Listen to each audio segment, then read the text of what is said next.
Welcome back, everybody, to the Nobi Noodle Otaku podcast. It's like we're home again. Big Al Dente coming at you alongside Mr. Nobi Noodle. Hey, bro, how's it going? Not too bad. How are you? Not too bad, thank you. And we have a special guest today. A listener. We have fans. Did you know that? I didn't know that. No, because I don't use the internet. Okay, Mr. Listener, Mr. Fan, Mr. Buddy, pal, chum, friend. Who are you? What is up, gamers and cosplayers? My name is Jongo, and I'm so happy to be here with Big Al Dente and Nobi Noodle. How are you guys? It's been so long. That is the most energetic introduction I have heard so far on this podcast. Well, because he knows what he's doing. Hot damn. Good stuff. I like the spirit. I like What, like were you the expecting vim and vigor. negativity or something?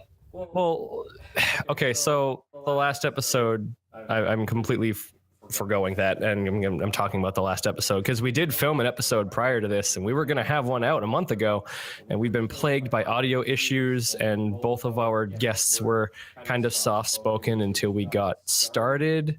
Mr. Goggle Candy, if you're listening, I love you, I'm sorry, technology hates me. And our other guest is the newest addition to Nobi Noodle, Mickey Chan. I feel like I just licked my tongue on sandpaper saying that. Oh God. That's why you just shorten it to Mickey and it's okay. Everybody loves Mickey Mouse. Except when Mickey Mouse puts on an Uraraka cosplay and then we all start questioning Mickey Mouse. Disney, everybody. My Disney Academia. I don't know. Fucking, it's dead now. All right, so we'll jump right in. Foregoing another thing, we are making changes to the podcast, and this is usually the bit Censor Noise Roulette, where I censor the pod. We determine what sound effect I'm going to use to censor the podcast with because we like swearing. But we're rest in peace bit. It's been fun. But we are no longer doing that because we are looking into switching to simulcasting. Yay! So that way you, on your platform of choice, can enjoy a sweet video feed or an audio track, depending, of this podcast. Sweet. It's going to be good stuff. So we're foregoing Censor Noise Roulette. We're going to try real hard to not use those naughty words. You can't guarantee that we're not going to use those naughty words. So PG-13 warning slapped right on there. If you're listening to this, just be forewarned. This English dubbed podcast may contain some sensitive words, some naughty words, some sensitive material. But thank you for tuning in anyway. We love you.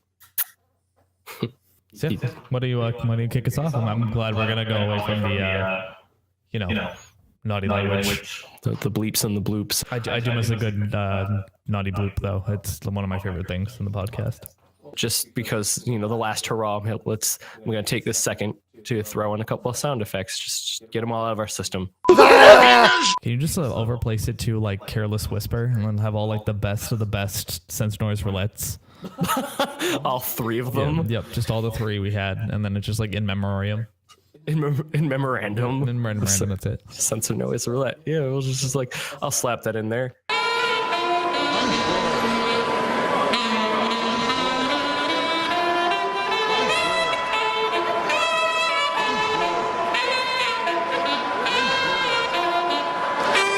All right, there it was. Censor Noise Roulette Memorandum. Rest in peace, old friend. We'll miss you. Just like the Oscars. So does that mean my favorite sound effect was... Oh, crap, I forgot the name of that movie. Bye Bye Land or whatever. Or some... Bye Bye Land? Are you talking about La La Land? Yeah, there we go. There it is. It was Moonrise. Moonrise was the winner of the Oscars. Jeez, not again. Here we go. Oh, God. Oh, the butt hurt that went on in this house. Okay.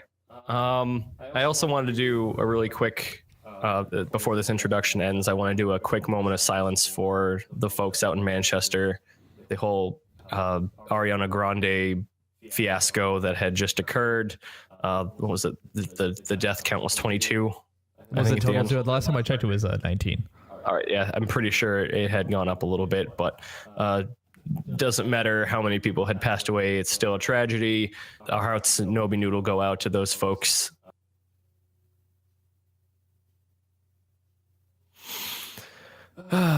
It's not easy waking up in the morning and just seeing that sort of thing on the news. Yeah, it just shows you how like little is you never expect one of these things to happen. You think, oh, it's going to be a normal average day, and all of a sudden you have, a terrorist attack out of nowhere. Right, one could never know what could happen at any second. Right, and anywhere. That's the really scary thing now.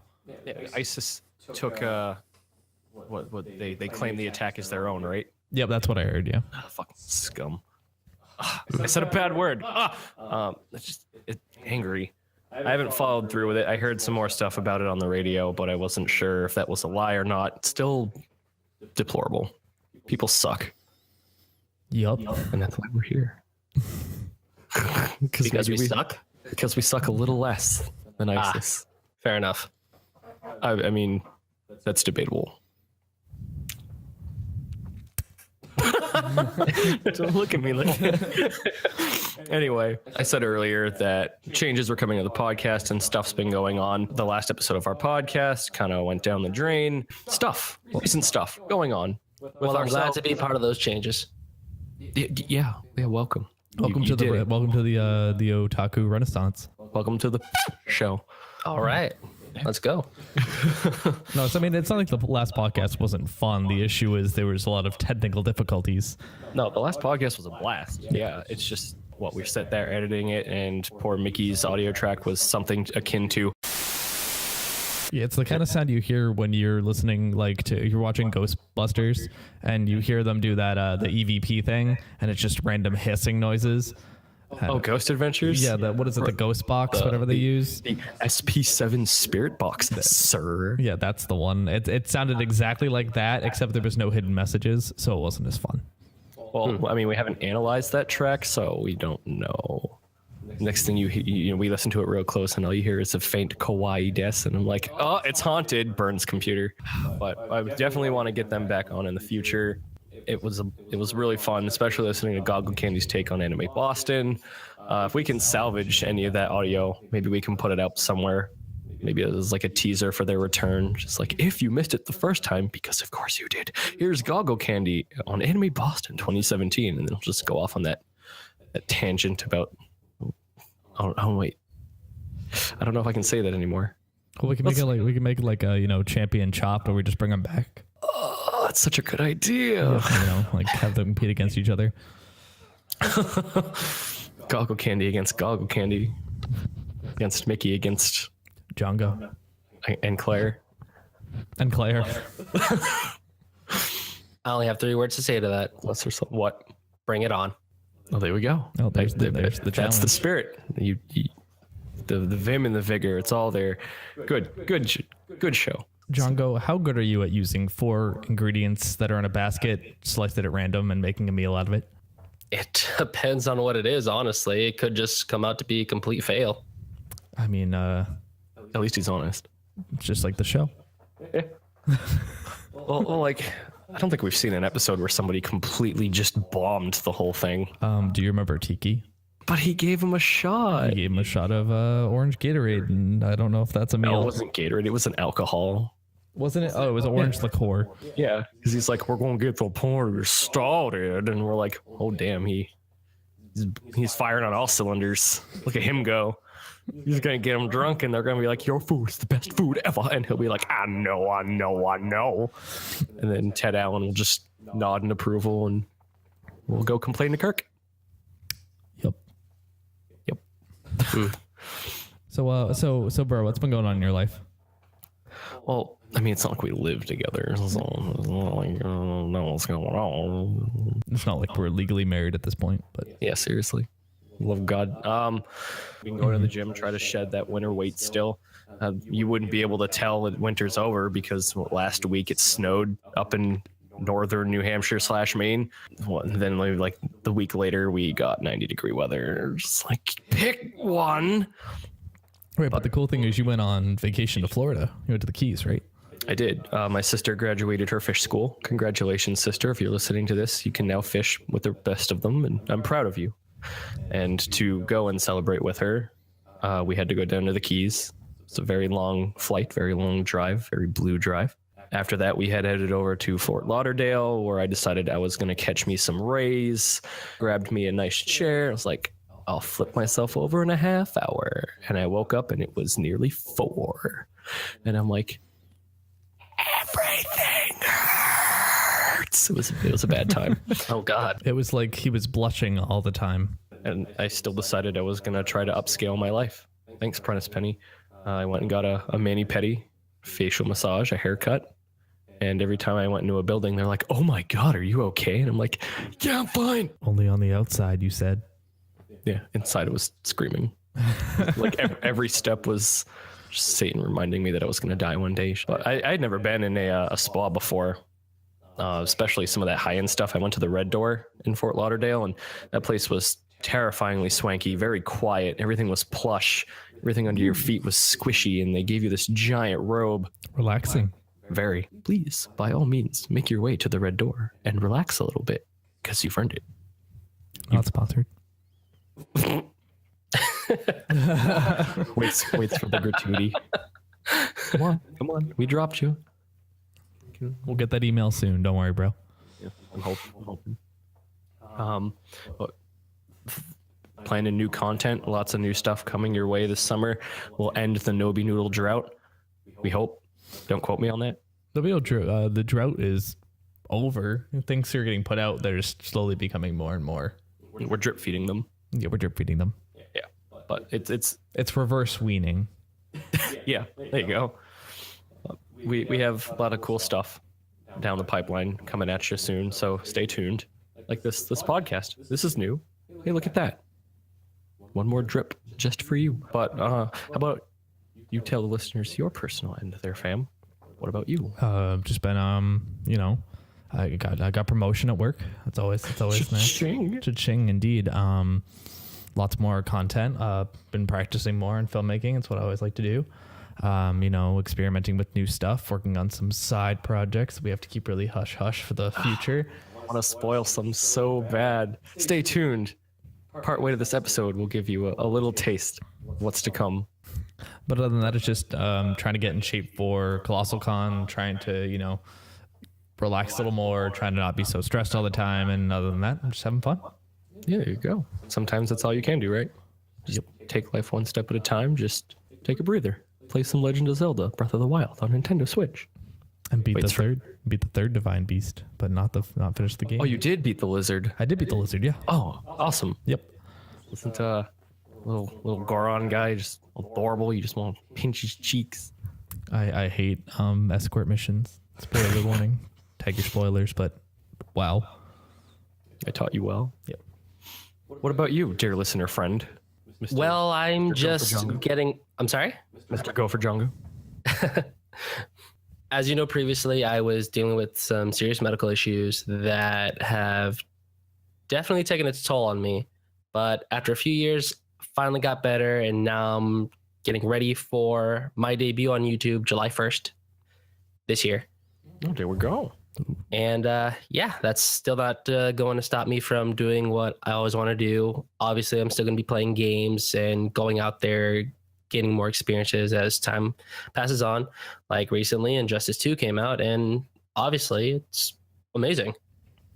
Okay, so I never really cared much for DC, but last night I decided I was going to watch the quote unquote Injustice 2 movie when they take all the cutscenes and they upload them to YouTube, and it was 2.5 hours long, and I'm like, oh my God, this is great. Yeah. I'm like, holy crap, this is great. So I don't want it to, it was really good. Oh. Like it kind of felt like I was watching something on CW. The facial recognition and the mocap that they did for this game is outstanding. And the plot I thought was really neat because I don't like Superman. I don't give a flying about Superman. And they just made him out to be this like Hitler-esque icon where he wants to kill all the bad guys, and Batman's like, you can't kill all the bad guys. That's just repeating the stereotype or some nonsense. And they're constantly at odds, and all the good guys are split up into different teams. And Robin's like, I hate you, Dad. And he goes to hang out with Superman. And I'm like, what is happening? And spoiler alert, and Batman is just like, hey, Green Arrow, you got a wife? Come on over. I want to show you this rad thing I've been doing. Also, Harley's running the whole show, and she's like, what's going on? I'm like, what? Yeah. What happened? If you remember what happened in the first game, it basically just continued what happened in that timeline. The only thing I've ever seen out of Injustice 1 is that I have it at work. So sometimes people will boot single player mode by mistake, and I'll see the cutscene where Superman's just like, "Where's Lois?" and Joker's like, "Ha ha ha," and then he eats a huge turd. Superman just kills him dead, and Batman's like, "You killed my best frenemy," and they've been at odds ever since. I don't know what happens after that, so I'm gonna go check it out for myself. I know it's a really old game, but up until now, I've had conversations with people where I'm always like, I don't know, just something about DC that doesn't mesh well with me. I'm more of a Marvel guy. Even then, I don't really like Marvel that much. Like, I watch the movies and I play Marvel vs. Capcom, and that's about the extent of it. Yeah, this game and its cutscenes, just I want to look more into it now, and it was really good. Like, it was. And speaking of Marvel versus Capcom Infinite's coming out this year. Yo. Yeah, I'm ready. Drop me more Spider-Man. I am so ready for that. I'm give me some Howard the Duck. Give me some quack foo. You always have to have Howard the game Duck. He never made, man. I'm ready. We saw Guardians of the Galaxy 2 in Florida, and then you guys saw it sometime while I was gone. Mm-hmm. And while I was out there, Howard the Duck was briefly in a scene, and I stood up and I'm like, "Oh man!" And the person I was with is just like, "Are you all right?" I'm like, "It's Howard the Duck." See, it's scary when I'm at the movies and I knew the one thing in that movie you'd care about was the second he popped on screen, and I jumped and I went, "Oh man, bro is gonna flip when he sees in this scene." And I was like, and everybody was like, "What are you talking about?" I'm like, no, you don't understand. He's in it again. It's just this unspoken rule that whenever there is Howard the Duck, you get excited. It's so dumb. He's so dumb. He's like one of the most word I can't say Marvel characters. But that's why I like him. Yep. I still have the movie. The movie was it was terror bad. It was one of the worst movies I'd ever seen, but for some reason, part of me was just like, it's Howard the Duck. Go. Oh, those little wet feet. Look at, he's got a little shirt and he's fucking a human. Oops. I don't know. It was a good movie, but I don't want to talk too much about Guardians because it was good, and I didn't expect anything less from them. If you liked the first one, there's definitely no lack of charm in the second one. Please, you owe it to them. Go see it, enjoy it. And then afterwards, go to your local Dairy Queen and ask them if Star-Lord is clean, because there's a good chance that he's not. And he's probably in a dumpster at this point, like they told us. Rest in peace, Star-Lord. All right. We knew you well. Yeah, we'll see him soon in the next one. He's probably going to be in Marvel vs. Capcom. That would be awesome. Well, Rocket Raccoon was in 3. Right. No one really cared that much, but I loved his Cockney accent. And then when he won, he'd threaten you through the TV with a knife, which is really funny. Oh, do you have either one of you guys have any characters you want to see in Marvel? In the new Marvel game? I would like to see Doctor Strange again. Mm-hmm. Somebody new. It'd be good that was new. Star-Lord would be cool. I'd be happy with Star-Lord. Yeah. I would be very excited to see Groot. I bet you they're going to throw Groot in one of Rocket's specials. Like probably Phoenix Wright in 3, he had Maya come out and swinging her arms and stuff. So I wouldn't be surprised if Rocket's level 1, just he summons Groot. And Groot comes in and just starts swinging his giant arms. Or they can just troll and throw in Baby Groot. No, that'd be no. I knew you were going to say that, and that was the one thing I didn't like about Guardians 2 is screw Baby Groot. They only did it for marketing. Like, yeah, they couldn't like age him up and just say he's a tree and he grows fast or something. They slapped him in some fertilizer and bam, Groot's back. They gave us that. It was so. I want to kick it. I want to kick him real hard like a dog. And then they put him in that Geico commercial, or we have to save them from paying too much on car insurance. Alan Groot. I don't think he read the script. I agree with you completely on your input for Baby Groot, but you never know. It's Marvel. They can always choose to troll when they feel like it. Well, if they give me Howard the Duck, I will have nothing else to ask for. Maybe Phoenix Wright comes back. maybe Sengoku Basar's Date Masamune, or Psylocke. Ooh, yeah, Psylocke. Give me Psylocke. Extra thick there, bro. I'm ready for Psylocke. Those are the only characters I would like to see. Is he clean though? Yo, is he clean? No. No, he's not clean. They better get on that. You brought back Star-Lord for some social media there, bro. Are you gonna bring him in any upcoming cons? Perhaps you're gonna revamp him. He's gonna be approaching Colossal Con as my Friday night cosplay. I'm gonna give myself a little jig. I got myself some 80s memorabilia. Nice. I'm going to fully bring back Star-Lord in the way I brought back Tony Stark.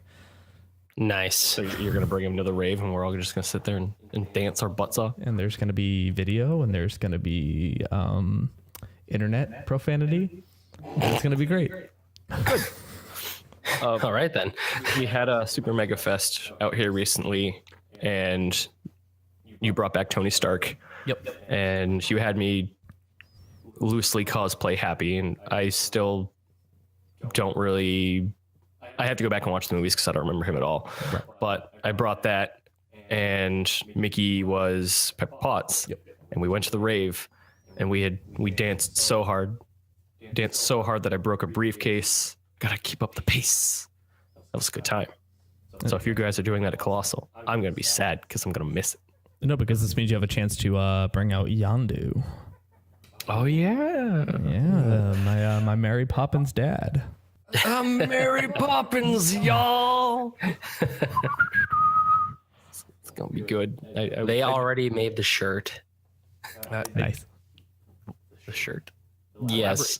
I'm Mary Poppins. Oh it's my literally Yondu holding the umbrella, and it just says, I'm Mary Poppins. And they also made Aku on the telephone yelling extra thick. So I don't know why I'm not surprised. I don't know why I am surprised, rather. If it happens, there's a t-shirt. It's always a matter of time. If you give something enough time, it's going to be going to t-shirt. If something exists, there's a t-shirt and or porn. That's just how it works. If I were going to Colossal Con, which if you have not been before, is a massive convention worked around a water park in Ohio next to a giant empty field that is very scary. I would definitely like to try to find a way to weatherize and waterproof King DDD, because that would be a fun time, just floating down the lazy river with a pair of shades on that giant mug.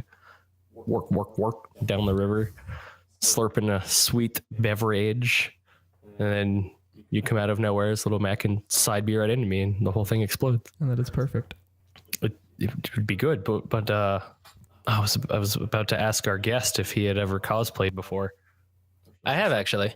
I actually went to Anime Boston about 2 years ago for the first time, and I ended up cosplaying as Delson Rowe from Infamous Second Son.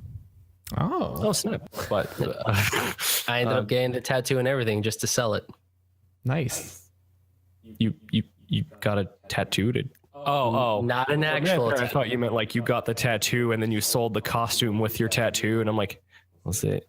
No. And the sticker tattoos? You just rip off some skin, throw that in there. Did you sell your entire arm for it? It turned out that out of the two only people that cosplayed as Delson Rowe, I ended up selling it perfectly, and I got so many compliments.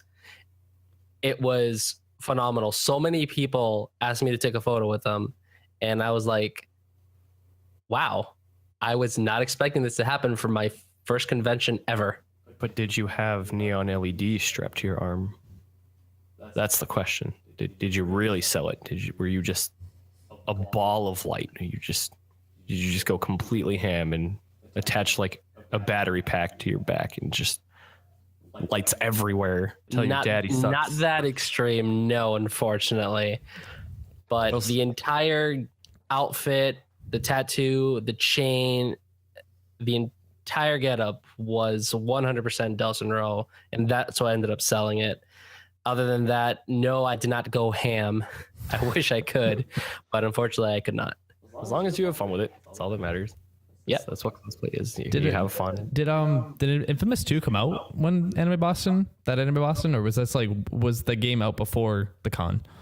Infamous The 2 game pretty had cool. already been out before the con 2 years ago. Yes.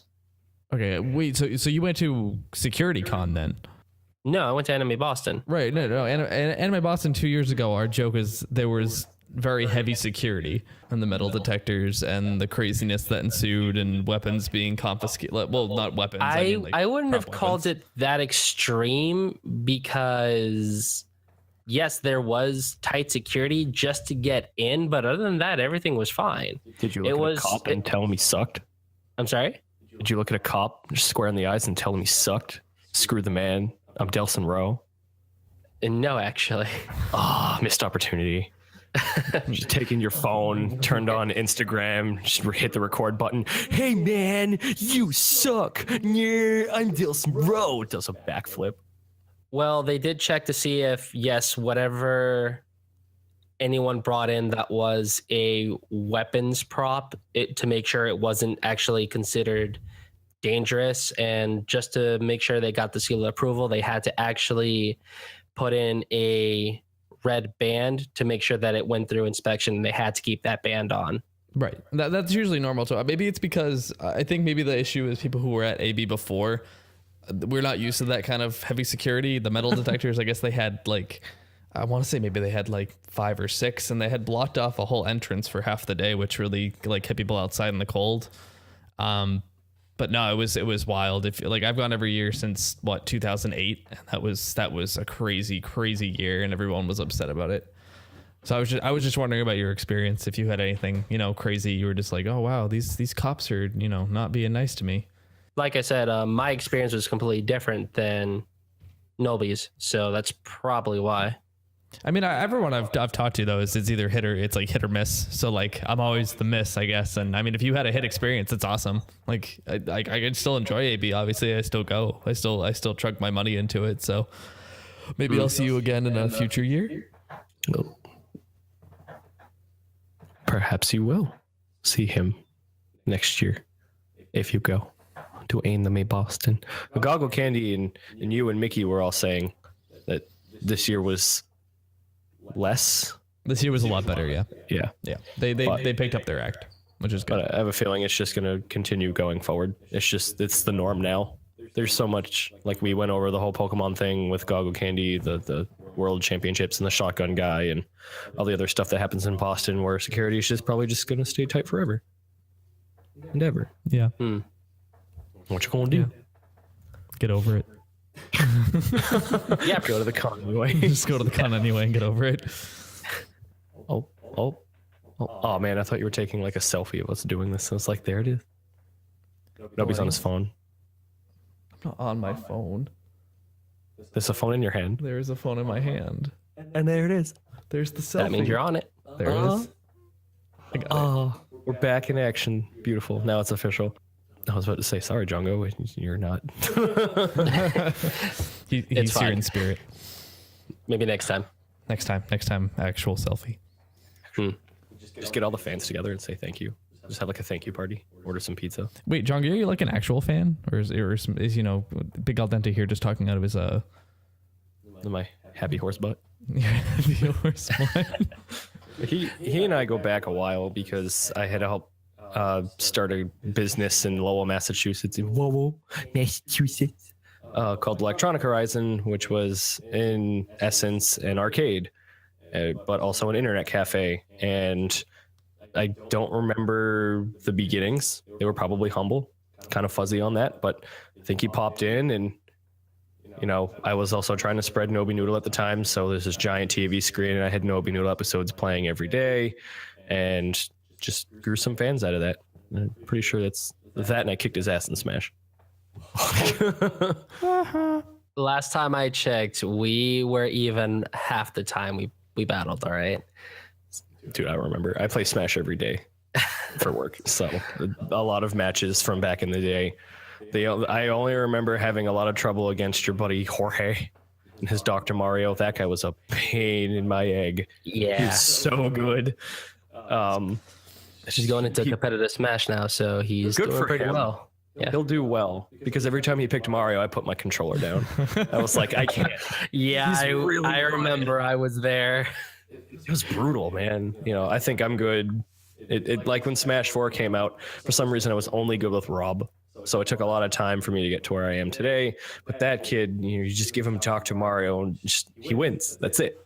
The running joke was exactly that. And when he puts his chip on Dr. Mario, we all just put the controllers down. So I'm going to do a quick shout out to our buddy Craig. Our buddies Craig and Craig. When you pick Dr. Mario, you pause and say the doctor's in. Trigger. Holy crap. Wow, I can't believe I didn't remember that when she picked the doc the other day. Yep. So many proctology jokes. Too many proctology. So yeah, it's been about definitely 4 years now since Al Dente and I have known each other. We've become good friends. We've helped each other out on individual projects, and here I am. Very nice. And you are still our fan today, which is a surprise because we don't put out much content anymore. But hey, thanks for. Hey, you listen here. You listen here, Billy. I'm not gonna sit here and take your garbage. Listen, Billy. Sometimes you just have to go over to the mirror and look at yourself dead in the eyes and say, "I am who I am, and there's nothing I can do about it. I gotta accept it." Billy. You know who I wish I was? MangoSirene. What? So Kermit the Frog. All right. Yes. So you only clued me into this the other day, but MangoSirene is apparently our rival, and I had no idea. Why don't you fill me in a little more about that? Because I told you to save it for today. Well, rival in the term of the Pokemon sense. When two people are in the same. Oh, hey, hang on. So like Gary. Or okay, imagine I'm a Pokemon trainer. We're a Pokemon trainer group. Gary was a douche though, is MangoSirene. Well, yeah, but we also have had other rivals throughout, the Pokemon. So who's our douchebag? Whatever the 8 one is. Who's our douchebag? Was MangoSirene our douchebag? Rectal floss. Whoa! Oh, that man. escalated quickly. I approve. I'll say it on air. You want another one? Can I? Oh my god, that's gonna burst. You keep your mouth shut. Oh man.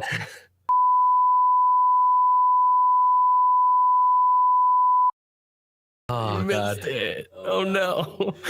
All right. Anyway, so MangoSirene. So MangoSirene is what I would consider one of the, I don't want to call them, it's not really competitor, just, we're all in just the same category.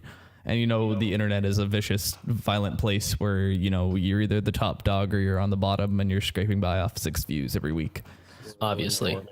So she's what I would consider someone who markets themselves well, who really put themselves out there and succeeded in what I would like to do, what we would like to do.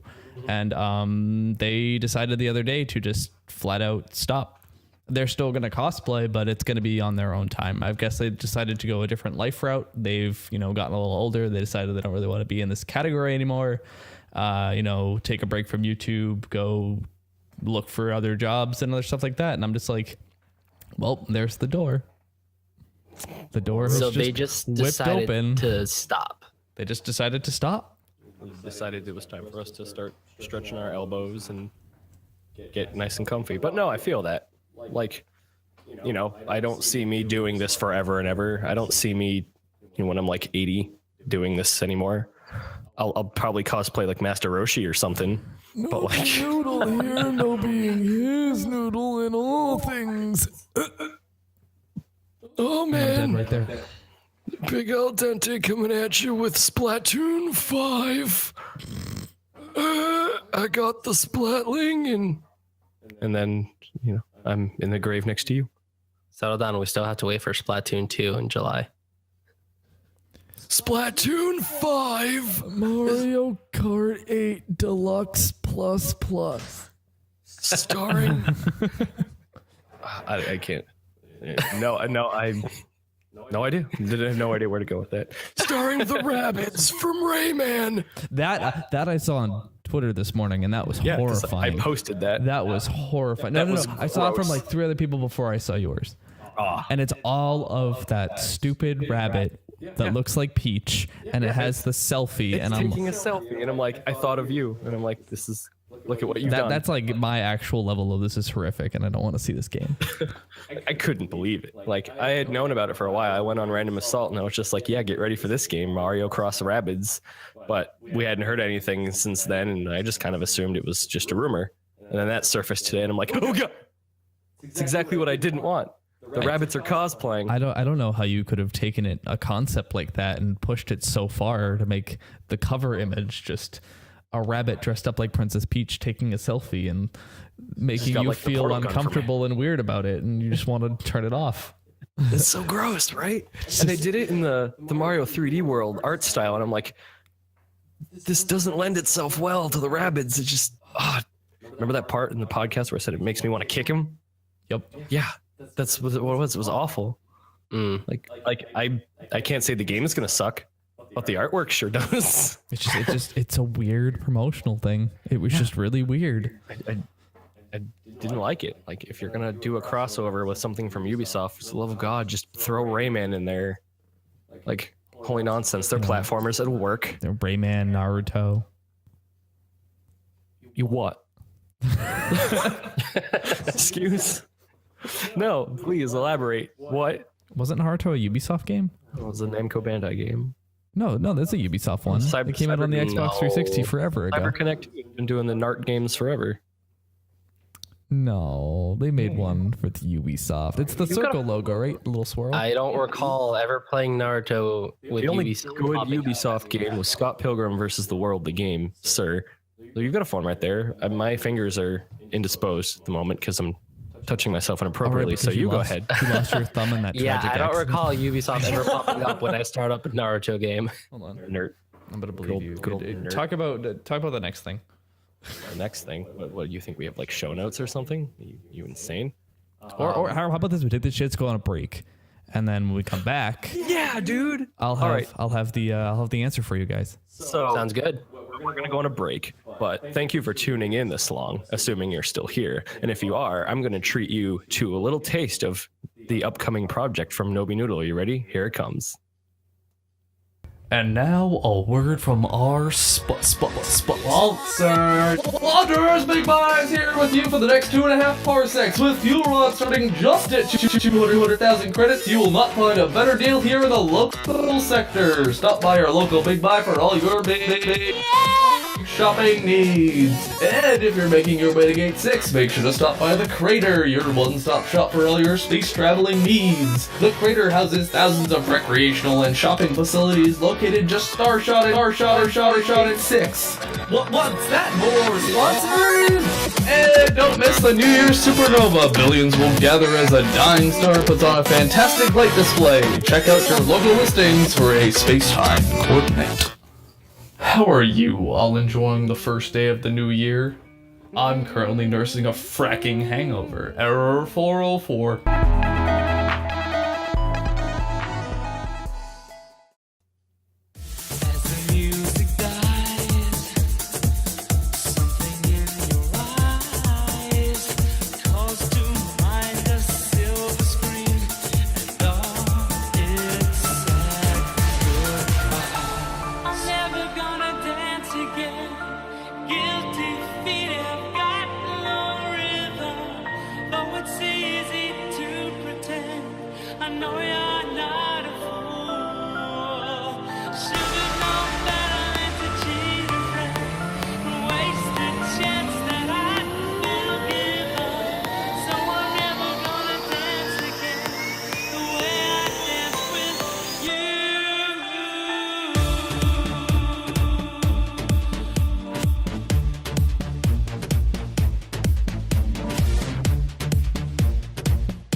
Those are some rad sponsors. Yep. Yes, they were. If you were confused as to where that bit in Tyler's new project is, don't worry about it. It's coming out quote unquote soon. So keep checking back for more details. If you're not excited, you should be. You know, I sat there as he did it the other day, and I was just like, this is really good. This is funny. This makes me smile. And then he did the part that you just heard, and I'm like, ready to go. Great. So again, keep checking back. More details in the future. So we left off at MangoSirene. No, we left off at Nart. Nart? Oh, that's right. At Nart you my proven fact.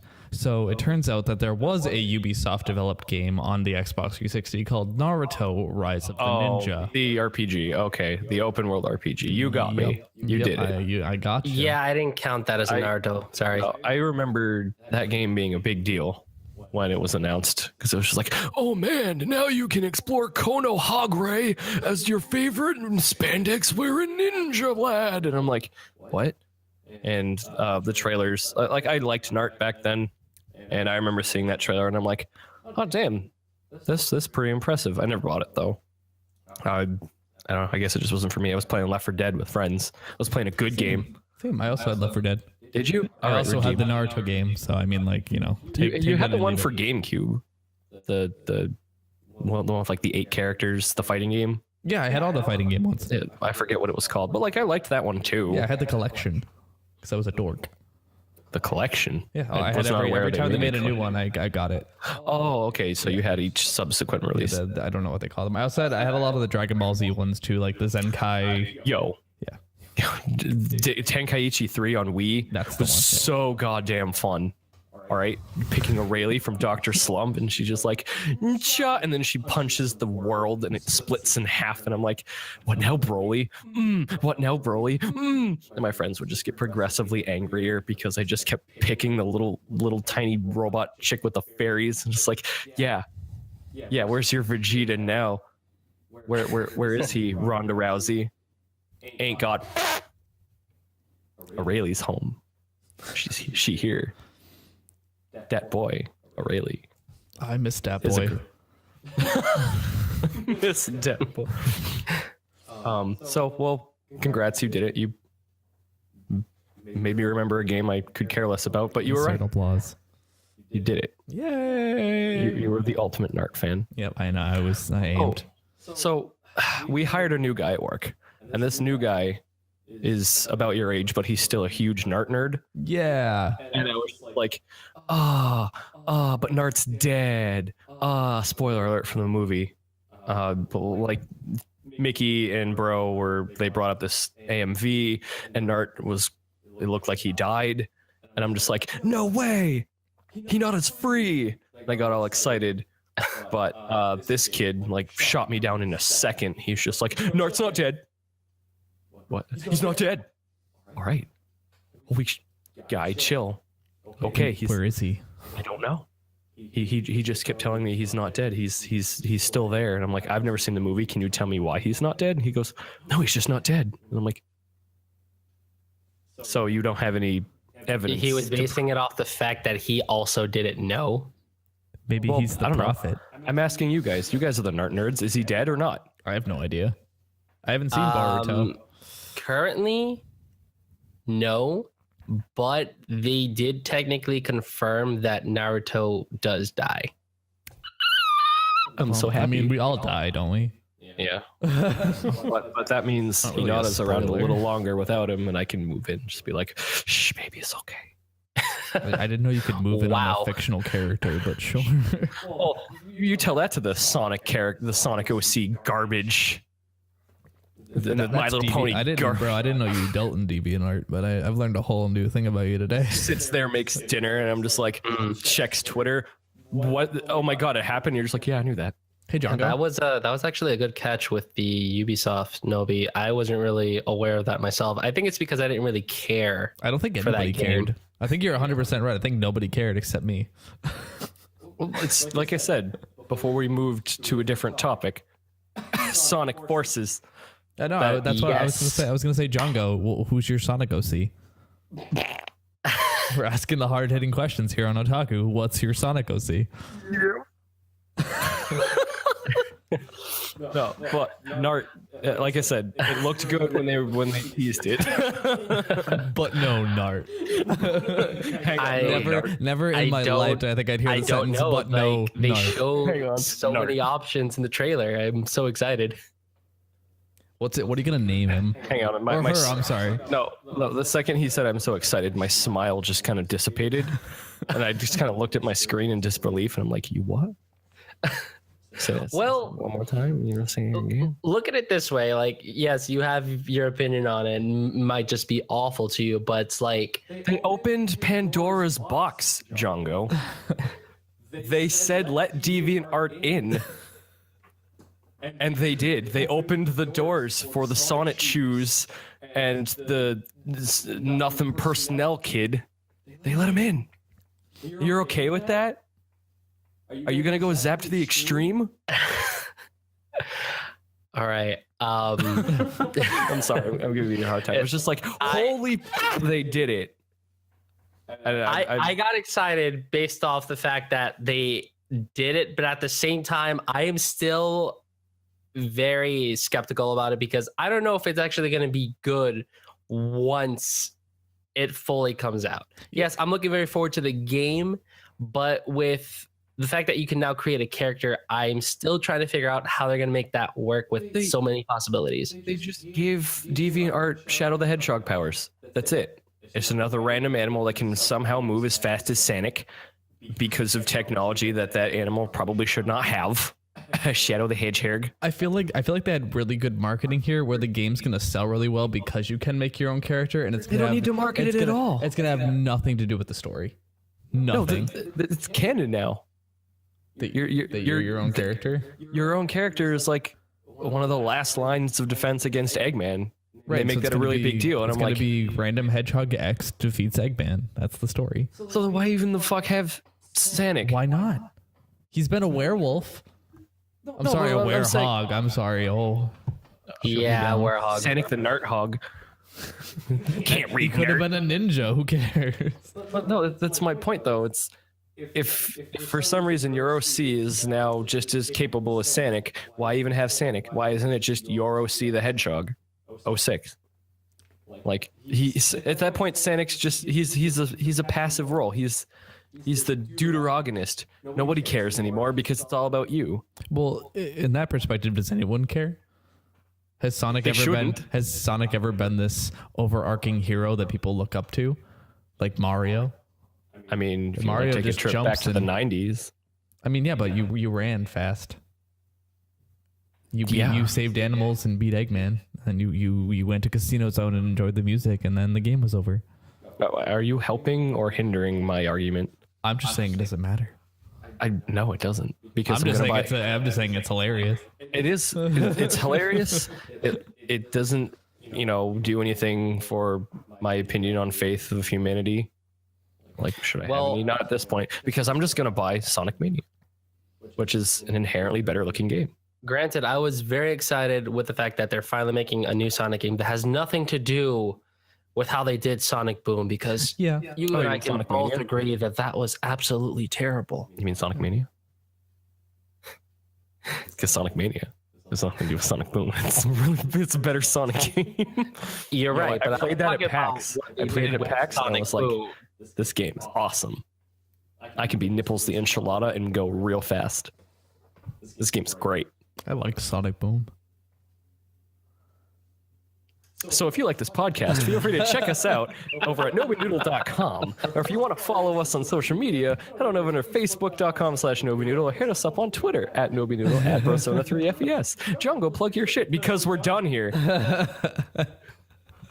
NobiNoodle, I think you just... I think I broke him.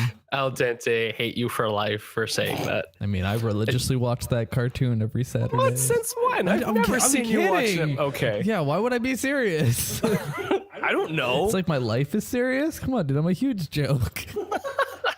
My God. I don't care what anybody says. Knuckles was the only redeeming thing about Sonic Boom. That's it. That's it. I can use my arms. He never skipped leg day. He never skipped leg day. He was a moron. Moron. The only thing that saved that show was Beaver Fever. Let's not lie. All right, so I was gonna shamelessly plug our episode, the Doctor Who anniversary, whatever we filmed back at Electronic Horizon, back when we were talking about Electronic Horizon, and now I'm gonna plug something on my own channel that I did as a side joke, where I crossed Angry Beavers over with Sonic Boom, because anything with Angry Beavers makes it better. This is true. Got the Beaver Fever. I gave the seal of approval for that 100% when he did that. I filmed it. I know. Actually, yeah. I filmed that at the newer location for Electronic Horizon, and it still sucked because I had nothing to do good audio with. So the live action portion, you couldn't hear me at all. You could only hear my side character Olfetti. My bird was there though, and for some reason, if I was ever going to play Sonic Forces, I would turn my bird into the character. It's Vito the bird. He can jump real high and he can do the thing. I'm just happy to see all of the new and great things that are coming out for multiple platform games as of this year going on to the next. Yes, I'm still a little bit iffy on what they're doing with Sonic Forces, but they're You just said you were excited. It's okay. You don't have to lie. If you're no. I'm excited that it's coming out, like I was trying to say, but yes, I'm still a bit iffy on like how it's going to be. Like, will it actually have a good story? Can we just go back to the trailer hype when we all thought it was Bubsy the cat? Yes. Sonic? And I was just like, oh, that's impossible. And then I shot myself. We just put Sonic CD on the Switch. I would be okay with that. Yeah, I like Sonic CD. Sonic Generations fight with Metal Sonic from CD and that music in the background. That was Pacha meme. It was good. We could put Tiny Toons on there. Yo, Tiny Toon Adventure? Yeah. Yeah. That was my CD jam. That I can honestly say was the best game. Back when Konami did not suck. Yeah, it was. I don't know what they did to that game, but that was a really good game. Konami made good games. Yeah. Back then, they like, I played the Animaniacs one and it was good. I played it on the Genesis and it was like, you know, some good stuff. We can talk about something. So this is totally derailing. I'm gonna toss you guys off a cliff right now, but like I'm ready. I've got my paraglider. So Looney Tunes is spelled Tunes. Yeah. But Tiny Toons Adventures is spelled Toons. Yeah. Why? Yes. Well, I'm going to go out on a limb and say back when Looney Tunes, the original, was first conceived, it had a lot to do with magical melodies. That thing that they'd tack on at the beginning, and they, you know, a lot of them did song because it was like the new thing back then. The Tiny Toons, they did less. I know they still sang and stuff, but maybe they were just trying to differentiate it from the original Looney Tunes because like they were self-aware at this point. They knew they were cartoons. They were a cartoon, and that's why. Okay. I was just curious. I was just like, I don't know why. Because when I had heard the other day it was Tunes, Tunes, I was like, what? Like, do they still do that now? Like, I don't know if they changed that partway through the original Tiny Toons. Oh, sorry, the original Looney Tunes. Did they? I have no idea. I haven't seen a Looney Tunes. That would be something to look back into because I don't even know myself. Look, I don't, like, I'm struggling to remember, like, you know, they had the magical melodies thing or the merry melodies or whatever, and then it would just pop up, you know, that character's face, and that's all folks circular Porky Pig. Yeah, well, like the character whose cartoon was coming up, you know, it's Bugs and Taz, so Bugs' face would be in there, and it'd just be like, Bugs Bunny in, that's not my Taz. Or, I don't, but you know what I'm saying? And like maybe as Looney Tunes got popular, they changed it to tunes, like cartoons. I have no idea. But just a side thought. That's just side noting. I have no idea why you brought that up. No, I would just assume that they were trying to differentiate it from the original. And that the fact that they were self-aware and breaking the fourth wall and they were going to school to become good cartoons or something. That's my guess. I agree. So, Jongo, what are you watching on YouTube right now? We're tiny, we're toony, we're all a little loony. Currently, right now, I'm not watching anything on YouTube. I meant like in general. What's your go-to YouTube source right now for entertainment? I can say it's a mix. I'll go in between different YouTubers and see what's new, how things are being done by them, and a lot of lot of great things to see when it comes to them, hilarious moments and whatnot. I've been checking up these guys by the name of Nobi Noodle. They're okay. They do some cosplay. Sometimes they do games. Plug. Well, 'cause I'd like to transition into something I want to talk about, but I want to know who you like. You plug any name you want. It doesn't matter. Like what's your go-to? I'm home after work. I get to see this today. This is what unless of course you're gonna say Nobi Doodle, in which case thank you, but oh, thank you. Well, I was gonna say unless of course you're saying Game Grumps or obviously this is a judge-free house. Obviously, I do check up on you guys back and forth. Yes, I do keep tabs on you guys and see how you guys are doing. And yes, you guys are. You don't have to lie. It's okay. No. I'm being I'm being 100% honest with you guys. Yes, you guys.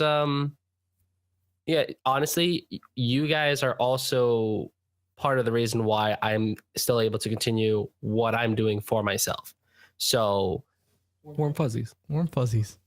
So I can honestly say because of Nobi Noodle, I am still able to pursue my goals and also my dreams, also being a YouTuber. Nice. So of course, you guys actually do have a great big part of me going where I am going with what I am trying to do myself. So obviously, I always look to you guys for, of course, inspiration. I don't know what else I can possibly say when it comes to you guys. So did you just have this written down on a piece of paper? You know exactly what to say to us? You're reading off a cue card there, no, buddy? Not at all. I'm literally just saying what I feel. Well, it's still really weird. Like when someone genuinely says that, they watch your stuff and they're a fan. Back when I was in Florida, those guys, I'm giving a shout out to the Florida Keys Brewing Company, or the woman down there genuinely knew who I was after we exchanged business cards, and she's like, the Nobi Noodle guys? I'm like, yeah. See, that's also weird to me. It's happened about 3 or 4 times. When it happens to you, it gives you really warm fuzzies and also leaves you kind of lost for words. You don't really know what to say to them. Yeah, you're just kind of like, I'm really glad you watch our stuff. This is great, awesome. I'd have a panic attack at the moment, but yeah, it's flattering. Like #blessed. People actually enjoy our stuff, and for all those watching and hearing this, I truly mean everything that I've been saying throughout this entire podcast. No, there is no script. I'm not reading anything. I'm literally just here, sitting down and speaking to 2 great friends. You're full of crap, my friend. You're full of crap. No, the reason I bring it up, Jongo, is because I wanted to talk about. It seems there's like, again, I'll say a renaissance on YouTube where it seems like almost the what's a word I'm looking for? The underdog has a chance. Yeah, because they're beheading all the popular people lately. It almost seems like, ways to spread your content, your anything, seems like it's making it a lot easier. In terms of YouTube, YouTube just took away monetization for anyone under 10,000 lifetime views, which was a huge, I was like, oh dear. And then I left and I was like, oh, we're okay. But, he's lying.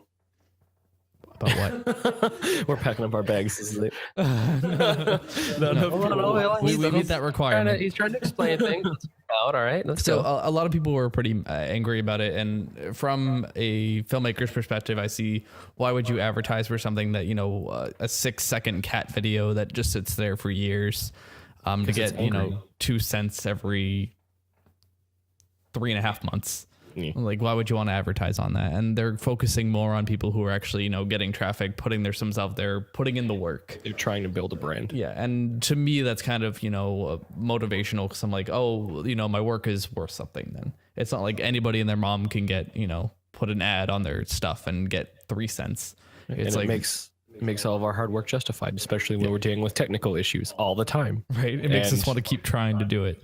Yeah. And that works for you too, Jongo, because that hopefully will motivate you more to, really, look at your stuff and be like, I really want to work on this today. I'm gonna push to make this the best it can be and, get it to that wide audience. Right. It's just never push yourself to make good content. It will always come to you. But when you have the motivation, strike while the iron is hot. You know what I mean? Of course. Like never Right. No, force I agree it with if you're I not agree with feeling you it. 200%.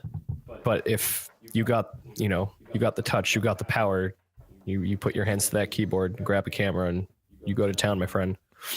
But you wanted to talk about stream. What do you want to do, Jongo? What's your? Oh well, I'll let you plug your stuff at the end. How about that? It'll be a big surprise to the audience. Well, no, he can talk about what he wants to do because he's not even established yet. Okay, Like, he's not coming out till July. He so. said it was a reveal. I don't want to reveal his secret too early. Oh, His true form could be revealed too early. This isn't even his final form. This isn't his final form, folks. It really isn't. All right. Aside from you guys, yes, you guys focus on cosplaying and anime. I've just been a gamer since I was 2 years old. Okay. And why not? Don't give me that nart. Don't give me that nart. and why not do something with it? So I decided to become a YouTube gamer after collaborating with Big Al Dente, and not as much you, Nobi Noodle, because of the times where I didn't really know you as much compared to now in time. I'm an enigma. Based off Al Dente's perspective and doing more work with him. Right. Well, if you mean collaborating, you mean like For Glory and Smash Brothers, then yeah, I mean, I think we did that. Yes, we did Once do or that. twice. But I figured when it came for me to be on YouTube to just like do what I love to do, and that's play video games. Right. And I've always been open to any kind of game to the extent of whether it's, it's good for you guys, or you might just find it absolutely terrible. Like what's coming up with Sonic Forces. I might find it great. You might find it awful. And who knows, maybe I might find it awful after I thought how great it was when it comes out, when I'm finally playing it. Well, like I want to stress the game itself could be good, but just the premise behind it, I think, You is a shut load up, sir. You made fun of my Sonic OC, and I'm gonna go in the comment section and write awful remarks. No, go on. Tell me about your Sonic OC. It is a completely green Sonic with blue sneakers, and he is called Blonic. Defective jet. I think you're mistaking that OC with someone completely different. No, but Jongo, I'm 100 in support of this. Just having you on the podcast and hearing your voice, I'm already engaged. So I mean, I think you're gonna do good. Word. And I thank you for that. And at that point, when we start streaming on your end or ours, we'll collab. We'll go online. We'll totally get our asses beat in Mario Kart, and it'll be great. Oh, definitely. I'm looking forward to the Splatoon 2 action coming up soon. So shameless plugging. Go check out our side channel, Persona 3 FES, for some crazy Splatoon 2 global test fire action. Because that was a good time. Side It was, and channel. I actually saw those. What? Side channel. It's almost like it's like our son. I'm thinking it's more like a growth. It's like It's just growth. it's just kind of like it's like a cancer or something. It just kind of popped up. It's like, always just been there, but like you don't know about it for a while. It's basically the hole where all the copyright stuff goes, because just in case, because you can remove it, but we don't want those nasty strikes to pop up. And I loved it because like a day after I put up each episode of Splatoon 2, I kept getting claims from Nintendo, and I'm like, well, it's real. see, you thought I was kidding, but they're brutal. Like, Well, like- anything you find is like, I don't care if you're commentating over it, whatever you're doing, they'll like try and take it down immediately. Yeah, it's not even like in terms of audio anymore. If it comes to gameplay, they'll find it because it's theirs and they want you to know it. And I'm like, that's fine. And the emails kept saying, if this is okay, then you don't have to do anything. And I'm like, I'm not gonna do nothing. I'm just gonna leave it right there. Are you a partner on the second channel? No. So Well, no, I am. I don't monetize anything. right. So if those were monetized, if you got 3 strikes, they take your channel down. No warning. No, I would have. It's awful. Yeah, I would have been taken down right there because I put up 3 episodes and I got stricken all 3 times. So I'm just like, nope, I'm not making money off this. If you guys want to put ads for your new games on this, I don't give a. Just Right. Have at it. I just wanted to play Splatoon and share it with people, and I did that. There you go. So even though you weren't monetizing, they thought you were just going to monetize anyway. Well, I think it was more like a forewarning. Yeah. Like this is to let you know this is Nintendo's content. Well, they find it. They find it. Right. Like so, there's just like the headquarters in Kyoto. They're just like, yeah, this is our stuff. Nintendo Co. Limited. They're just like, you're filming Splatoon 2 over there, fam. And that's not made by Mr. Al Dente. That's Nintendo's property. You know what I'm saying? So if you get money from this, Did you make a Squid Kid? No. All right. That's what I you're the thought. Squid Kid. I don't think you're the Squid Kid. You diploma? You the Don? You the monkey? No, I'm gonna take the 80%, and you show these people a commercial for arms. You got it. When I'm stretching arms, people are gonna watch that commercial before they watch your video because it's all shit. So what's happening with Steam Greenlight? They're finally getting rid of it. Like it's completely dead. It's being replaced with an all new program, and I for one couldn't be happier because it's one of the things that I think is killing a lot of gaming. Or just, I know people get mad when you say people who play on their phones aren't gamers, just mobile games or crap or whatever. But if you take the time to go and just put on your boots and just start trekking through Steam Greenlight, go plug Jim Sterling. Go check out Jim Sterling's Best of Greenlight trailers. Like sometimes watching that stuff's really eye-opening. It's bad. Like I checked in the other day, his most recent one was for a game called Test, and it is nothing. It's just there's nothing there. It's a black screen for the trailer, and there's no game. They're trying to get you to buy a game, but there's no game. And I'm like, what? What is the point of that? What is the point of that? Is the real question. There is it's like Kickstarter. No, it's like the Kickstarter, reverse. but there's nothing there. It's the reverse of what YouTube's doing. It's like they're not giving the Steam Greenlight's not giving a chance for good people to get noticed. It's drowning them out in an endless sea of mediocrity and garbage. And you have to really try to find the good stuff because people are always assuming that when you go in there, you're just going to start swallowing. And you do. It's really hard to get noticed in Steam because people can just go onto the Unity store and just buy just assets. And they can compile a game, their own Minecraft OC, and just have people spend $19.99 on it, and they think they're going to get away with it. And you'd be hard pressed to find a really good game in that menagerie of crap. It is like the mobile game market. I mean, load of baby's first dress up and sometimes robot unicorn attack. Square Enix thought I wanted to spend $20 on The World Ends With You to play on my touch iPhone. And I told them, no, sir.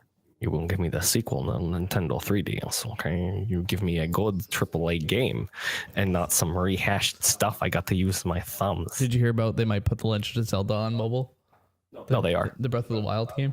Yeah, all right. No phone on Earth can handle that game. I don't know. Okay. I'm just spreading rumors. I don't know. You heard it here first, folks. Legend of Zelda Breath of the Wild for iOS and Android coming fall 2018. Imagine if we're right though. Oh, dude, we get money for that. I'm still trying to process how that would work on a phone. I'm gonna take that with a grain of salt. I read it on the internet. I'm a consumer. I'm the average like middle-aged mom who just takes in information and just spreads it on Facebook. You download it and it's just you playing as Link, but you just see his hands and he's playing poker against the other guardian. You have to, and all you hear is the whole time. No, I meant like his friends, whatever they had a team name, but yeah, that'd be funny. It's like you're playing war against a guardian. God forbid you lose.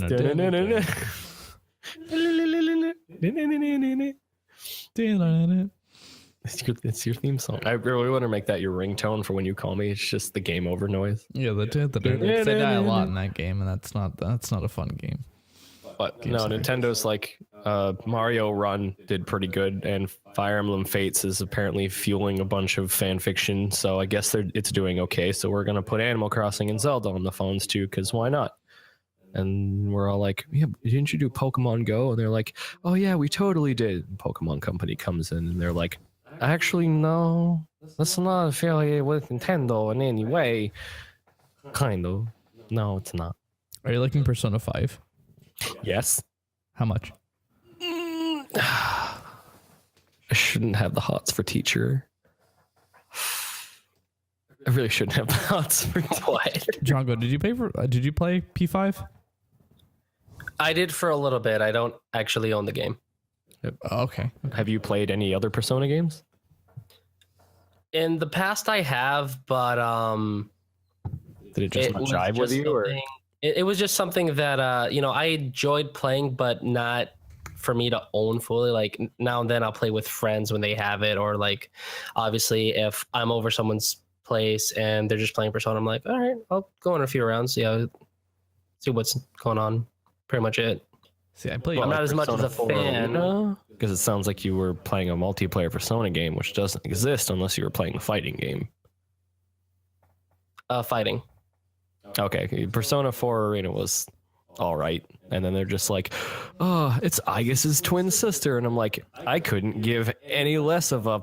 And then I stopped playing that game because that story was crap, and I played Persona for the story. FES is still my favorite game of all time, next to Skies of Arcadia Legends on the GameCube. But it's perfection, so good, absolutely. If you have not played a Persona game before, I would suggest against playing Persona 5 first, because it's really good, like really good, and it would probably discourage you from going to play the other games unless you really liked Persona from there on and you wanted to go back, because the other games are simpler. The stories are great, but the game itself is significantly simpler, maybe a little bit more difficult, because like Persona 3, you can't tell your friends what to do. They do whatever they want, and sometimes that costs you a battle. In Persona 4, they fixed that. Persona 3 Portable, they fixed that. Persona 4's story was really good. Yeah, it was. It was really good. Yes, the Haim Daisy comic was also really good. But I mean, yeah, but that's the whole thing that got me encouraged. You said play it, and then I saw the Haim Daisy comic, and I was like, I want to play this game. And I played the game, and it was still really good. Yeah, Less drunk dad, but still drunk dad. He still had his charm. He had his charm. He had a lot of charm. Like, when I get older, I think I'd seriously consider cosplaying Dojima just as Dojima, not anything else. Just him. Like, I'll let you keep your take on him because it's still really funny. My drunk take, yeah. Yeah. We invite you to the game show. That was a disaster. That was a show, my friend. But Persona 5 is just, I can't put it down. And when I do put it down, I'm like, every time I play it, I get closer to the end, and I don't want it to end, so I'm not going to play it. Right. Not today. Maybe tomorrow. Well, the reason I bring it up is because they had those huge copyright things, like the huge copyright bans. Just you can't stream past a certain day, all this garbage. Well, that's because they didn't want to spoil the story for anybody, because they had spent a long time making that game, and it got delayed a lot. Right. So, like, why would you sit there and deny yourself the pleasure of playing this game when you just go watch it on YouTube? It's really not the same. Yeah. Like, when I told you earlier that I really enjoyed Injustice's cutscenes, like I watched the movie because I don't have the system to play that game, but now that I've seen it all, I'm like, I don't want to go play it. I got what I came for. And they did a really good job, so I feel kind of guilty that I'm not going to give them money for such a great job that they did. It's that, but more. They did such a good job. And I got attached to the characters, and I'm very into the story, so I can see why they'd want to do that.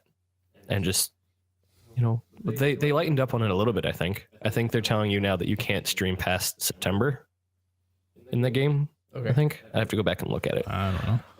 The whole reason I brought it up is because Twitch changed their whole partnership to you can be an affiliate now, which I thought was really cool. Yeah, you were telling me about that. That seems rad. Now that there's a tipping system as opposed to you can still apply for a partnership, but before it was you can't you would be dead in the water on Twitch unless you had a crazy high following. Now it's you actually have a small percentage of a chance, kind of like how YouTube switched their partnership program to be, if you're a partner, anybody can be a partner, but this. Exactly. So if people like what you're doing, they can just throw some cash your way for doing a good job. Which is awesome. Yeah, I think that's really rad. And one of the reasons why I would like to upgrade our technology so we can finally get into doing that. Hey, Jongo. Yeah. What's your opinion on fidget spinners? Well, when it comes to the What the? Where did that come from?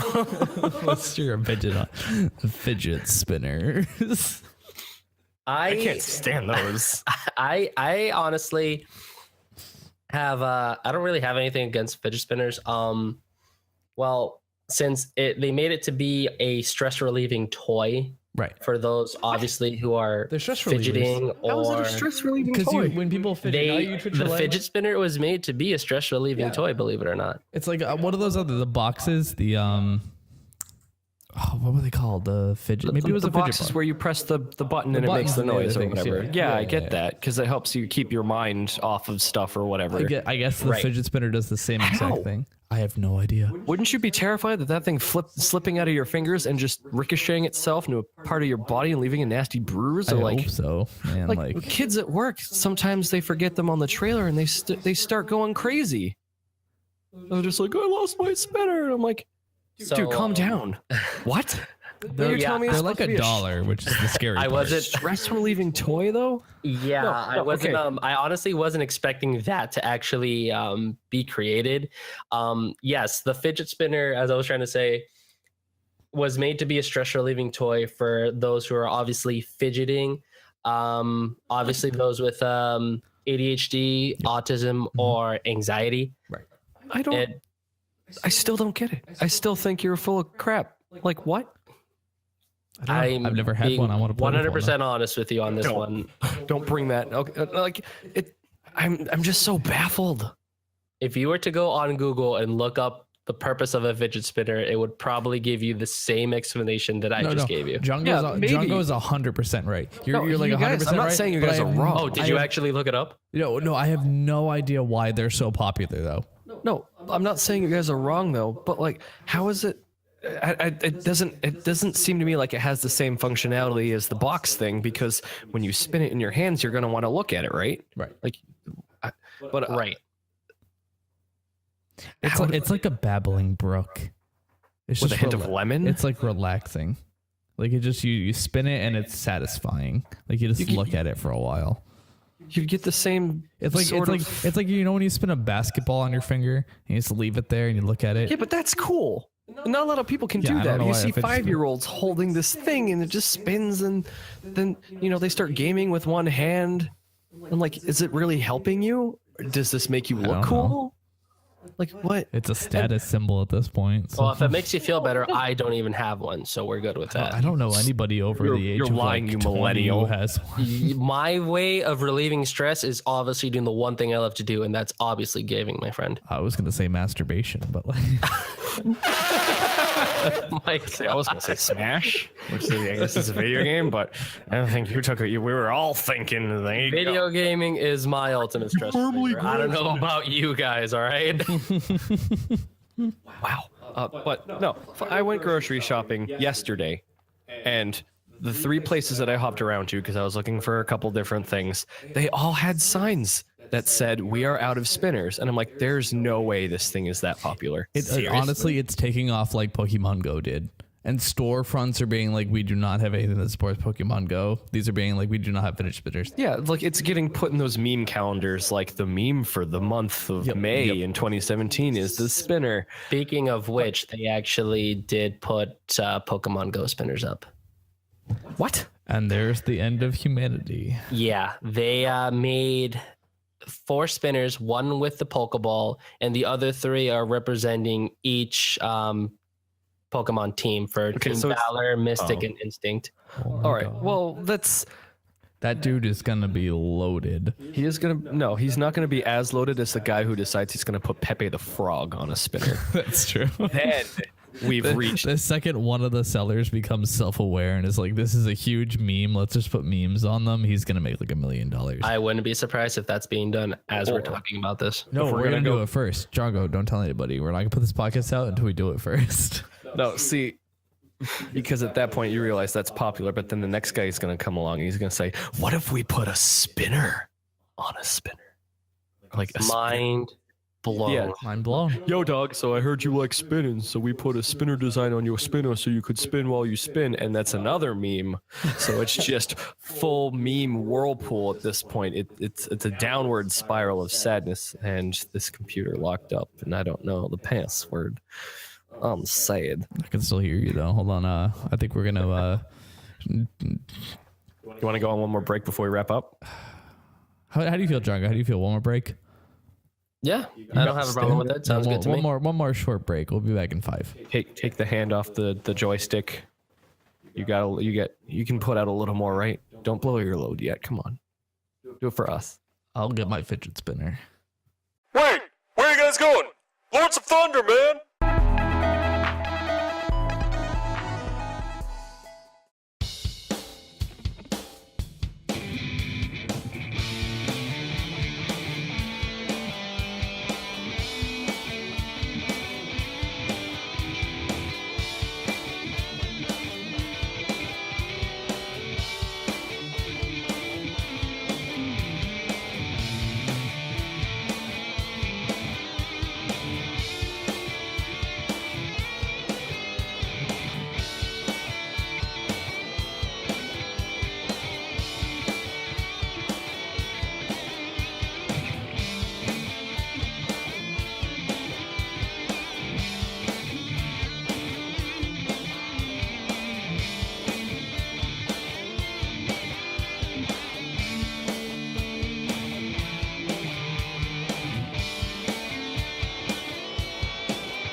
Fucking Clippy's got nothing on me.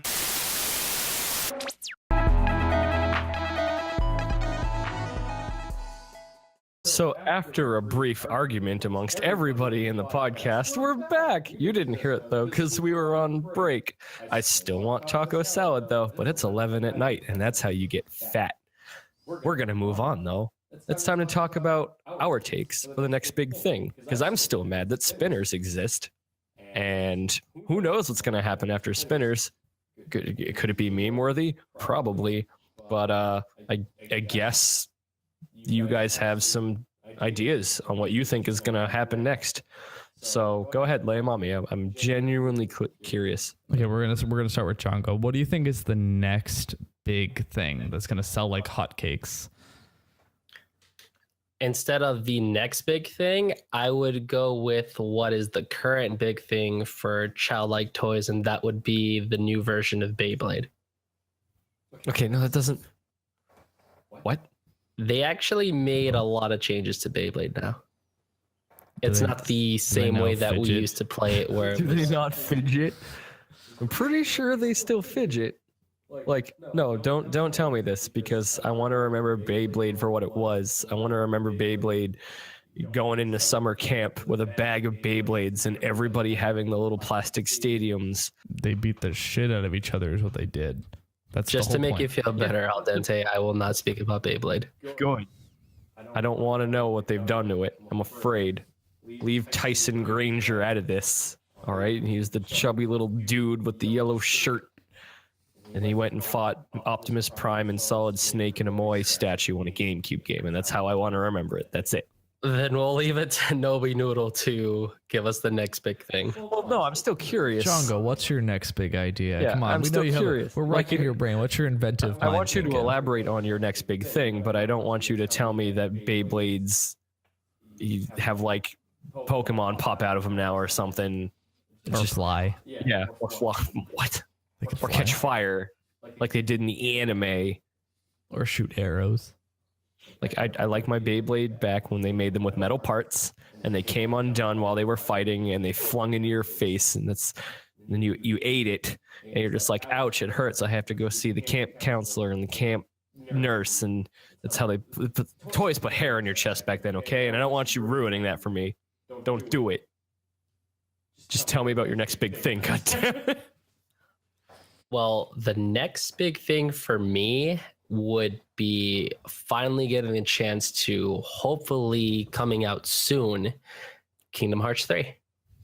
Oh, yeah. That'll sell like hotcakes. It will. I can't refute that. Like, I'm so ready for that game, it hurts. But I'm also sad that his key turns into guns, so...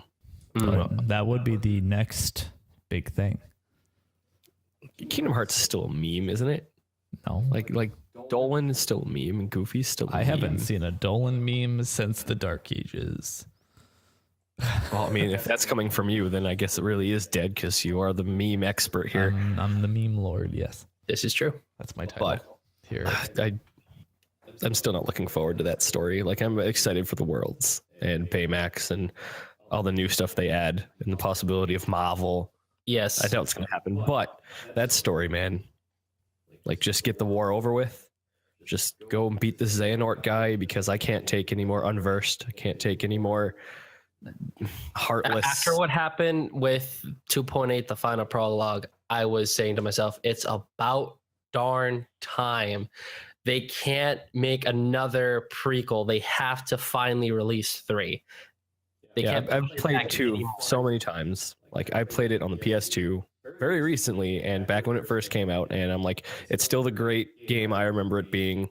Just, it's enough. Let's wrap it up. Just give me Hero, Baymax, and Sora flying around over in San Francisco. Let's get the show on the road. But was that what you had in mind when it came to the next big thing there, bro? Like, are you having us guess is something that's already been established, or are you having us make something up? I would go either way. I would say if you can think of what this get, like, if you would make money off of this bet, what would the next big thing be? And you had to pull a card out of a hat and pick what it is, what would it be? And if you pick Kingdom Hearts 3, that's a solid answer because we all know that thing's gonna sell like it's gonna blow. It's gonna go off the shelves before it's even out. So right. Well, that's what happened in Persona 5. So I would not put it past Kingdom Hearts to just go right up there. But you go ahead. I go ahead. So I'm thinking out of the box. I'm thinking something that kids like to do, and we've learned now that they like to spin things. They like to play with stupid objects, and they like to be forced to go outside, like Pokemon Go. Are all kids masochists now? So kids like to be given things they didn't know they needed: exercise, fidget spinners.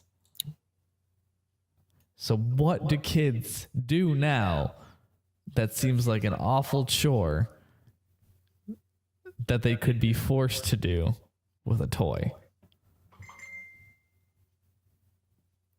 Mow the lawn? Homework. What? The next big thing, in my opinion, is going to be a device that makes it fun to do your homework. I don't know what that device is, but the only thing we haven't made our kids do yet is do their homework. He's not wrong. They have to invent something that makes homework seem like it'll make you the cool kid in school. If you have this thing that helps you do your homework, you're going to be that like cool kid in the back alley by like school who hangs out in like the courtyard who's like, oh yeah, I got my fidget spinner out. And I also have Pokemon Go loaded. So in essence, with this theme of homework, are you trying to tell me that you're going to itemize the high school diploma? Yes.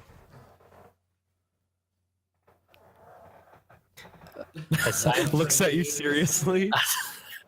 Aside, because you know what you get when you do your homework, right? You get good grades. When you get good grades, you get a diploma and you get to graduate from school. You get good grades, you get more fidget spinners. You know what kids love? Fidget spinners.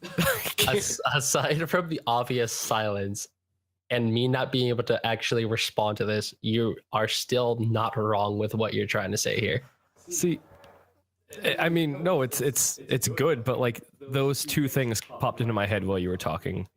Someone whipping out their degree from their pocket, their diploma from their pocket, and just saying, "Yeah, man, check this out. Mine's got a red ribbon on it. Whoa, man, mine's got like a checkerboard ribbon, like I won a race or something. Whoa, dude, what?" Something like that. But then also, I got the image of a kid with a note, like with one of the 3-ring binder books, whatever, in his hand, and he's writing, he's doing his homework, but he's on one of those fucking 2-wheel movable platform garbage things, whatever they're called. You know what I'm talking about? Hoverboard? Hoverboard? Yeah, he's just on a hoverboard doing his homework, doing donuts and bleep in his living room, just doing homework. That's what popped into my head. It's gonna be like, do you remember back in the day? I don't know if this was, I might be talking too young here. Try me. How erasers in like 4th, 5th grade were like the cool thing to have. Yeah, because they came in different shapes and colors and stuff. I still have my Guido Anchovy Samurai Pizza Cat's blue eraser, okay? I don't know where he is, but he's somewhere. Now, if you look back on that today, isn't that really stupid? Yeah. To buy like 19 erasers for nothing and not really even use them, just kind of keep them in your desk for show. Yeah. It's going to be something like that to a whole new scale we've never seen before. That's terrifying. That is a terrifying concept. It makes you really think about things, doesn't it? Yep. Yeah. My take is kind of tame compared to that, because I was putting together everything we talked about today, and I think those God, I can't remember what they're called for the life of me, and I kind of want to look it up, but I don't want to waste any more time. Stuff that spins, stuff that's fun to watch, stuff that takes up your time, colorful, moves really fast, and then we said talking about flying. So I'm thinking that those stupid ripcord Beyblade-esque flying fairy military guy whatevers are gonna make a comeback. Do you remember those? Yeah, like the ones that like you give them to like a toddler and they like shoot the Tinkerbell into the fireplace. Yeah, exactly. Yeah. I think those are gonna come back. I would argue that already happened. Did it? It's called a drone. Yes. Yes. And they gave kids remote controls and they shot them into buildings. Well, this is like drones for your 2-year-old, except That already happened. That did happen. It actually And they happened. put cameras on them.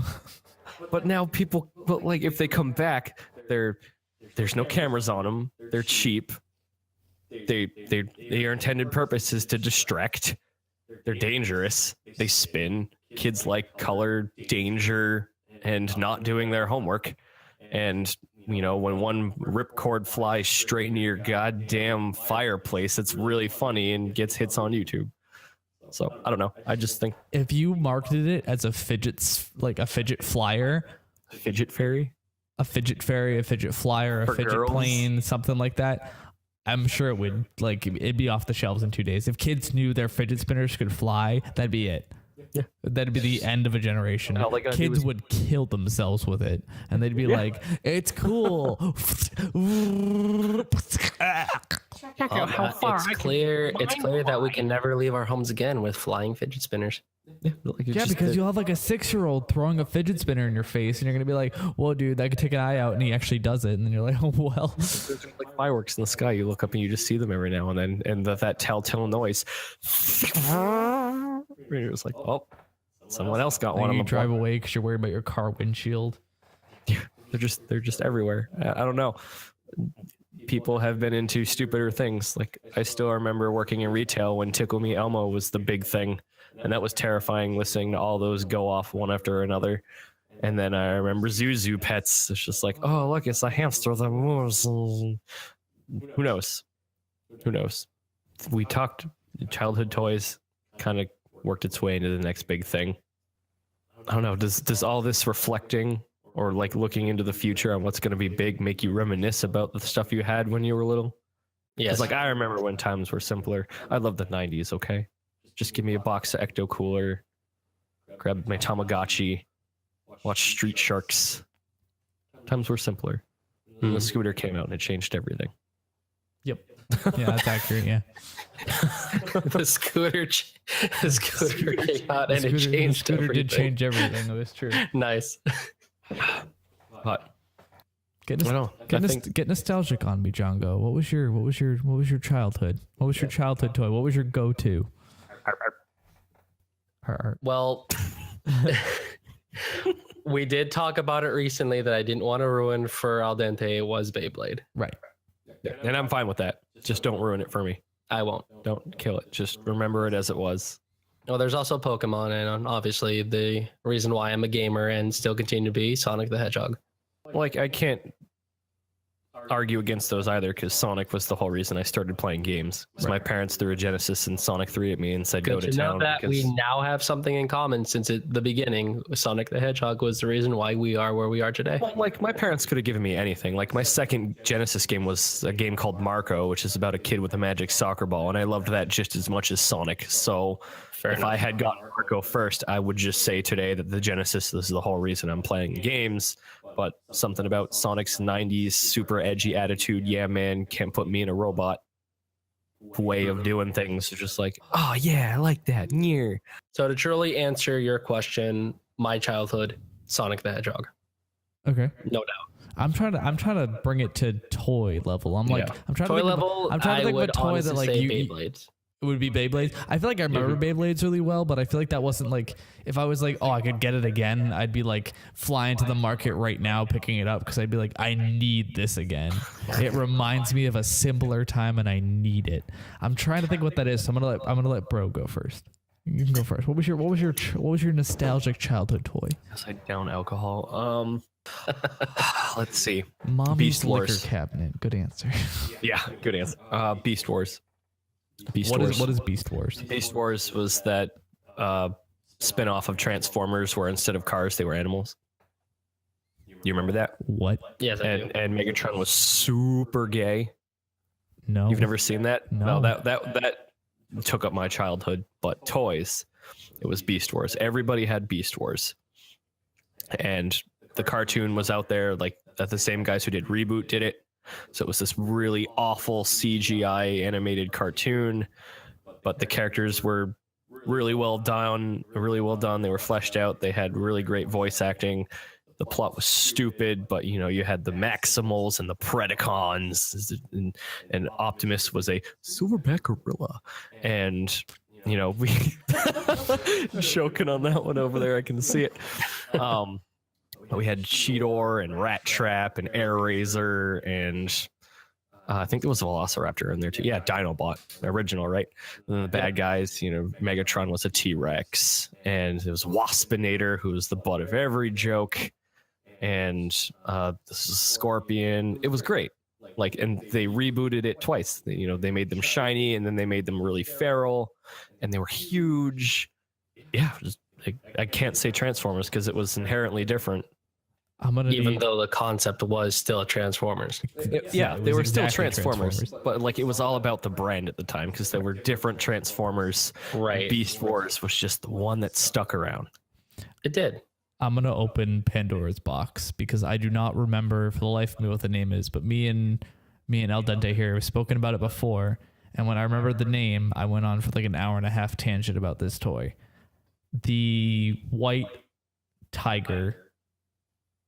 Wait. Mech. Zoids?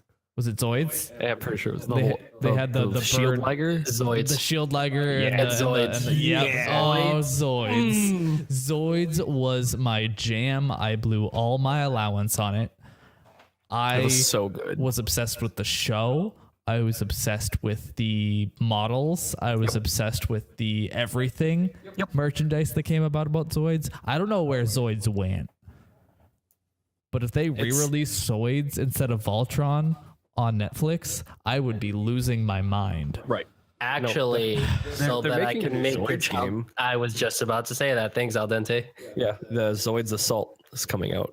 Yep. Yeah, and I'm like, Yep.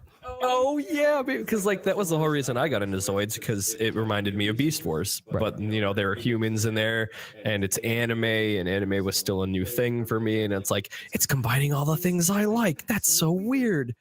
And the little tiny dinosaur guy Zeke, and I'm just like, this is great. Oh man, and then it just dissipated, but it vanished. was so good. Why was it so good, though? I don't know. I have no idea why it was so good. Because they had animatronic robots fighting in teams, and that had about 2 seasons. We're not talking about Power Rangers, Jongo. We're talking about Zoids. That's what I'm talking about. I'm talking about Zoids. Zoids was so... I know. It was like I've seen Power Rangers, I've seen Transformers, I've seen all of it, and something about Zoids is just so good. Every time the Shield Liger busts out the shield, and they're just like, "Oh man, this Zoid is strong enough to break the Shield Liger shield," and you're like, "No way! That's such a lie. You can't break the Shield Liger shield. He's the main character. It's so good." And then it breaks, and you're like,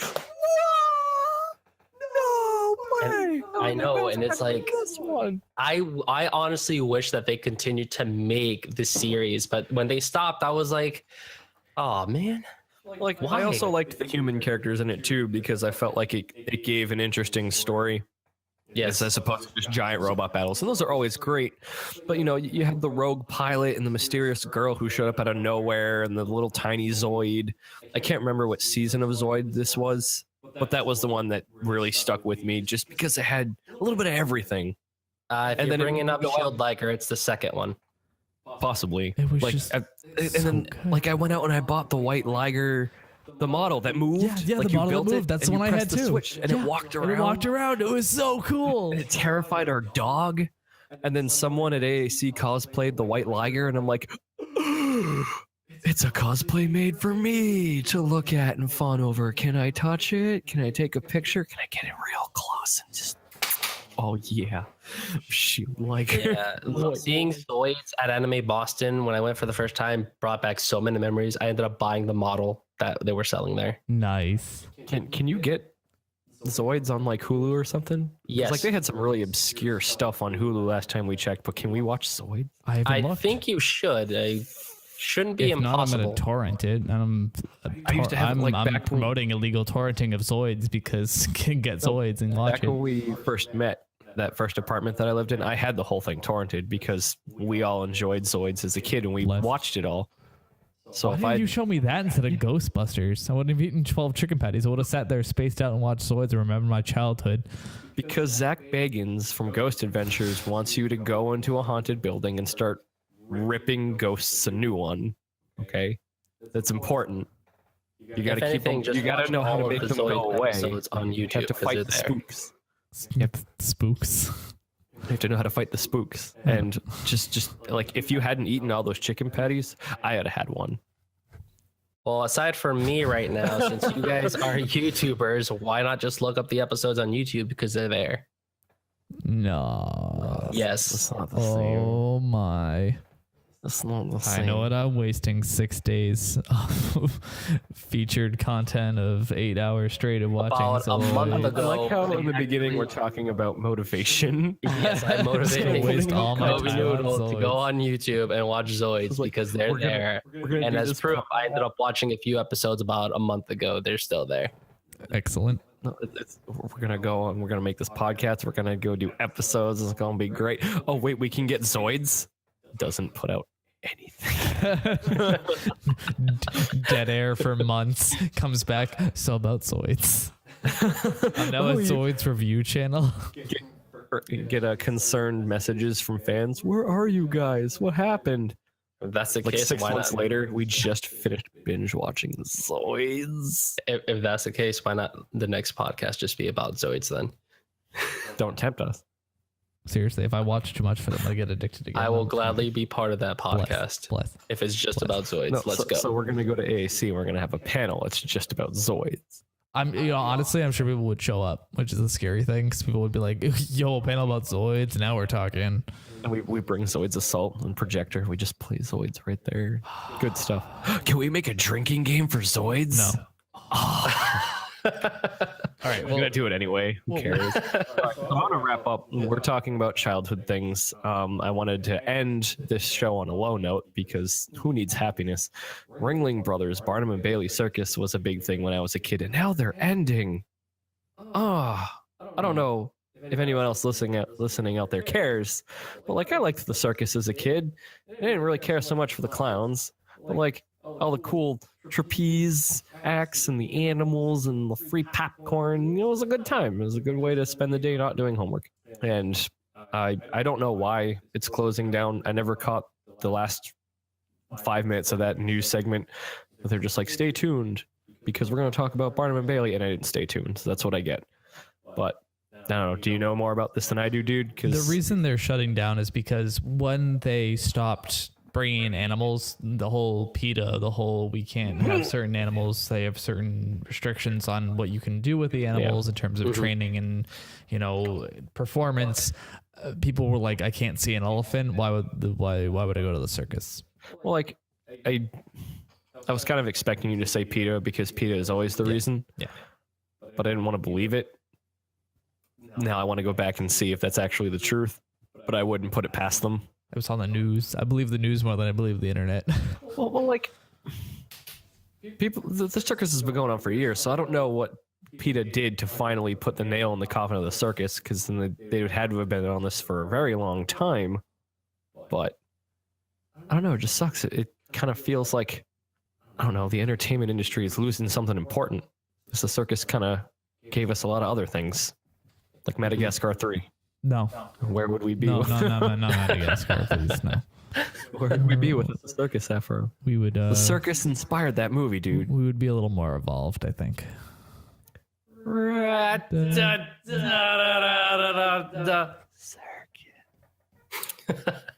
All right. Well, I think we've reached the end of our train. The train has come to a complete stop. We're at the end of our sanity. It's the end of our rope. Yeah. So if you're still on this train, get out now. We're not resuming until next month. Jongo, why don't you go ahead and plug your crap? Where can people find you if they liked listening to you today? Well, you can find me on Steam. It's just Jongo. And you can also find me on League of Legends, which is TEG Jongo. They're spaced. It's not underscored or dashed or anything. And, get to know me. We'll play some games and I'll be chill. And where can they find you on YouTube for your super secret project? Super secret. The YouTube channel will still be under my name once it's released on July 1st. Okay, gotcha.